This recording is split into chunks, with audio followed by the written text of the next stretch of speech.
ये राष्ट्र जो है चुन चुन के मारेगा, भाजपाइयों को गिद्ध की तरह खा जाएगा। अंतर्राष्ट्रीय स्तर पर डंका बज रहा है। अरे अंतर्राष्ट्रीय स्तर पर लंका लगी हुई है आज की तारीख में नरेंद्र मोदी की। संसद में खड़ा होकर भी झूठ बोलता है। हमारे मृतक भाई यहाँ खड़े हैं, ये जो डंडा झंडा लिए खड़े हैं ना, ये हमारे मृतक भाई हैं वोटर लिस्ट से, ये वही हैं खड़े।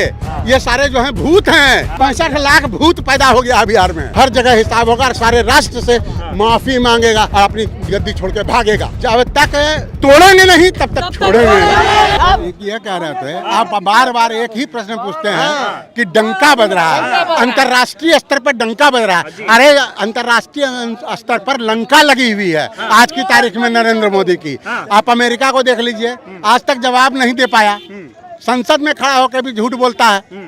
यह आदमी कहीं से भी जिम्मेदार है नहीं। एक गैर जिम्मेदार के जिम्मे हम लोगों ने राष्ट्र को सौंप दिया, उसका परिणाम पूरा भारत भुगत रहा है आज की तारीख में। एक गैर जिम्मेदार आदमी, उसको देख लीजिए, उसका नरेंद्र मोदी हो कि अमित शाह, ये टू मैन है टू। आज के डेट में क्या स्थिति है अंतर्राष्ट्रीय स्तर पे? अमेरिका, बांग्लादेश, यहाँ तक कि अभी अडानी के ऊपर बांग्लादेश में भी केस होने जा रहा है, उसका भी खेल खत्म हो गया। कहने का मतलब है कि सारे विश्व में जो डंका बज रहा है, गोदी मीडिया जो डंका बजा रहा था, आज सबकी लंका लगी हुई है। संभल नहीं रहा मोदी से। अब मोदी से क्या संभलेगा? वो तो बेवकूफ आदमी को हम लोगों ने एक भाषण के स्तर पे उसका भाषण सुन कर उसके झूठ के जुमलों को समझ के उसको गरीब जनता ने वोट दे दिया। बहुत बड़ी गलती की। दिए थे आप वोट? हम तो कभी नहीं देने वाले हैं, क्योंकि मैं पहले दिन समझ गया था जिस दिन इसने गोवा सम्मेलन में अडवाणी जी की बेइज्जती की थी। ये अपने बाप का नहीं है तो ये किसी का क्या होगा? मोदी। जी हाँ, मोदी के लिए बोल रहा हूँ और ऑन कैमरा बोल रहा हूँ। कह रहे मोदी जैसा प्रधानमंत्री देश को मिला है, 11 सालों में देश बदल गया है, ऐसा बीजेपी वाले भाई एक बात बताइए, 11 साल हो गए, 11 साल हो गए, आप हमको एक बात बता दीजिए, जिस नेहरू को जी जिंदगी भर गाली देते रहे, उस नेहरू का IIM, उसी का IT कॉलेज, जितना भी शिक्षा प्रतिष्ठान था, जिसको नेहरू ने ये कहा कि ये हमारे नए युग के मंदिर हैं और ये चले हैं भगवान की आरती बेवकूफ बनाने के लिए, लोगों को लड्डू और प्रसाद और पेड़ा का कहानी करने के लिए। अरे हम चाहते हैं कि शिक्षा का स्तर बढ़े, लोग आगे स्तर पे जाकर के कम से कम भारत का विकास हो पूरी तरह से। इनका विकास सिर्फ ये है हिंदू धर्म मुस्लिम धर्म, हिंदू धर्म मुस्लिम धर्म। क्या है ये? इससे परेशान हो गए हैं लोग। तो एक ही है, गरीबी और अमीरी, उसके अलावा कोई नहीं, कौन बोलता है? इनका जितना चेला चटिया सब तो एक के काम कर रहा है, जितना चेला चटिया है इनका। मोदी जी अब राष्ट्र के अच्छा, अभी मोदी जी मोतिहारी आए, बोले बिहार चीनी मिल बन के खुल गया। मोतिहारी आए तो आज तक चीनी मिल नहीं खुला और खुलबो नहीं करेगा। आज तक बता दीजिए 11 साल में या 20 साल में नीतीश जी ने एक भी बड़ा फैक्ट्री या ऐसा कोई सेक्टर यहाँ डेवलप किया हो पूरे बिहार में? रोजगार, बेचारे सब बेरोजगार बैठे हुए हैं, सब आज क्या कर रहे हैं? सब ये प्रतिशोध की आत्मा जग रही है लोगों की। मैं जानना चाह रहा हूँ, मोदी जी जब मोतिहारी आए तो बोले मोतिहारी को बम्बई और पटना को पुणे बनाऊंगा और लोगों को उल्लू बनाऊंगा। यही तो कर रहे हैं इतने साल से। मैंने बिहार को उल्लू बनाया है कि 15 बार उल्लू बनाया है, एक बार और सही। तो अब लोग उल्लू नहीं बनने वाले हैं, अब सब गिद्ध बन गए हैं और चुन चुन के खा जाएंगे भाजपाइयों को। मैं बता देता हूँ, आने वाला समय ये बताएगा आपको। ये राष्ट्र जो है चुन चुन के मारेगा, भाजपाइयों को गिद्ध की तरह खा जाएगा, क्योंकि इन लोगों ने गिद्ध की तरह हम लोगों को पहले खून चूसा है। अच्छा ये बताओ, आप कह रहे थे, आप बहुत अच्छी बात कर रहे हैं, इसलिए मैं बात भी करना चाह रहा हूँ। बीजेपी कहती है हमारे समय में GDP बढ़ा, गरीबी कम हो गई, प्रधानमंत्री आवास बन रहा है, तो ये सारी चीजें हो रही है ना? भाई साहब एक बात बताइए, 1 मिनट। 50 से 60 रुपए में तेल आता था, जब ये आए तो 100 रुपए में तेल आ रहा है। आज सुनिए, आज की स्थिति जो है, इस बात पे आपके किसी भी आदमी का ध्यान नहीं जाता है। विकास हो रहा मैं आपको बता रहा हूँ ना विकास क्या हो रहा है। हम रसिया से सस्ता तेल ले रहे हैं और अंबानी की फैक्ट्री में वो शोध हो रहा है और उसको यूरोप को बेच रहे हैं। ले रहे हैं किससे? रसिया से।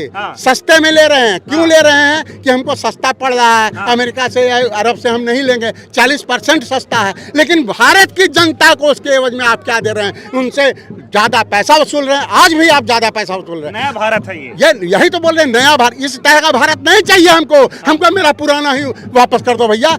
2013 में मनमोहन सिंह के टाइम में जो सिंदूर नहीं देखे कैसे घमाघम मारे, मत पूछिए। ऐसा सिंदूर पहनाए ना कि अब अपने मौगी का तो सिंदूर बचा नहीं पाए और दूसरे का सिंदूर पहनाने चले हैं। शर्म नहीं आता इस आदमी को? कह रहे रगों में सिंदूर दौड़ रहा है, खून नहीं बहता है। अब इनके रगों में तो सिंदूर ही ना बहेगा। रगों में तो मर्द के खून बहता है, इसमें सिंदूर बहता है। CIA का एजेंट, पहला एजेंट, आज तक अमेरिका के सामने मुंह नहीं खोल पाया। ये 35 बार बोलता है, कभी मैं भीख मांगता था, कभी बोलता है मैं तो 35 बरस भीख मांगा, 40 बरस भीख मांगा, और एक स्टेटमेंट नहीं, चाय बेचा, पान बेचा, जो किया उसको छोड़ दीजिए। और फिर कहता है कि मैं 35 साल में अमेरिका घुमा हूँ। तो तुम CIA का एजेंट था रे। ये RSS क्या है? CIA की पैसे से चलने वाली संस्था, उसका तुम एजेंट था। तुमको यहाँ से भेजा जाता था, ट्रेनिंग करो, वहाँ से फंड लाओ और यहाँ ट्रेनिंग करके लोगों को बताओ। बताओ, चाइना को लाल आंख दिखाने की बात हो रही थी। अरे लाल काला पीला कोई आंख नहीं दिखा, इसका आंख फड़ुआ है, कुछ किया है, हैं? कुछ किया है वो, ये आंख दिखाएगा? आंख फड़ुआ है तो। हाँ, 56 इंच ये सब, ये 56 पे देखिए बात, इससे बढ़िया तो सिनेमा बनाया था बॉलीवुड वाला, अब तक 56, वो इससे ज्यादा था। कम 56 को ठोका तो था क्रिमिनल को। हम लोगों की सारी अंतर्राष्ट्रीय छवि तुमने खराब कर दी। हमारे देश का प्रधानमंत्री ऐसा रद्दी आदमी हम लोगों ने चुना। 18 घंटे काम करते हैं बिना छुट्टी लिए। भाई साहब एक बात बताइए, 18 घंटे काम करते हैं कि 22 घंटे काम करते हैं कि 24 घंटे काम पे रहते हैं, ये हम नहीं बता सकते हैं, ये उनका गोदी मीडिया बता सकता है। मैं तो ये जानता हूँ ये कुछ नहीं करता, चूंकि पढ़ा लिखा नहीं है, मूर्ख आदमी को हमने देश दे दिया।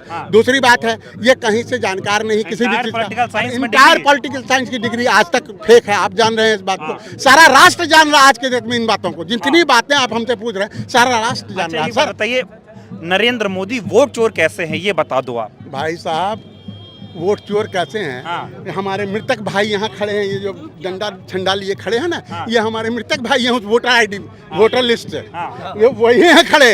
ये सारे जो हैं भूत हैं, ये हमने भूत पैदा किए हैं बिहार में। 65 लाख भूत पैदा हो गया बिहार में, क्योंकि सब मृतक हैं।